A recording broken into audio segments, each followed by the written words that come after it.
অনেক কথা বলা মানুষটা যদি চুপ হয়ে যায় তাহলে ভেবে নিও কষ্টটা অনেক গভীরে হয়েছে। একজন আহত ব্যক্তি তার যন্ত্রণা যত সহজে ভুলে যায়, একজন অপমানিত ব্যক্তি তত সহজে অপমান ভুলে না।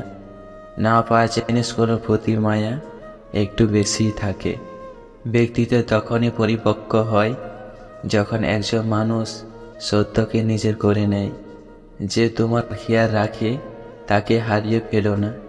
একদিন দেখবে পাথর খুঁজতে খুঁজতে হীরা হারিয়ে ফেলেছ। সারাদিন বলার চেয়ে সারাদিন শোনা ভালো। জবাবের মতো জবাব বলে একটা কথাই যথেষ্ট।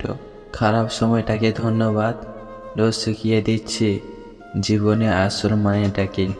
অতিরিক্ত বিশ্বাস ভবিষ্যৎকে দীর্ঘ শ্বাসের কারণ হয়ে দাঁড়ায়। চিরস্থায়ী কি জানেন? আপনার ব্যবহার যা আপনি মরে যাওয়ার পরেও মানুষের মনে থেকে যাবে। মন থেকে উঠে গেলে যত ভালো সম্পর্কই হোক আগের মতো আর টান থাকে না। ঠকে খুশি হওয়ার মানুষগুলো কখনো অন্যের মনের যন্ত্রণা বোঝে না। সময়টা সেই আগের মতনই আছে, কিন্তু আগের মতো আনন্দ আর এখন নেই। রাতটা সবার জন্য হলেও রাতের ঘুমটা কিন্তু সবার জন্য না। ঘুষে যারা মিথ্যা কথা বলতে জানে তারা সবার প্রিয়জন হয়ে থাকে।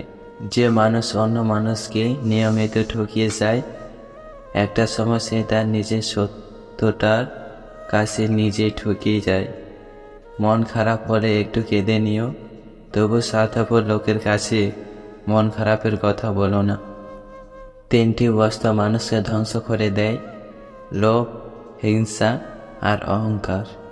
সবচেয়ে বড় শক্তি হলো নিজের অবস্থানকে মেনে নিয়ে খুশি থাকা।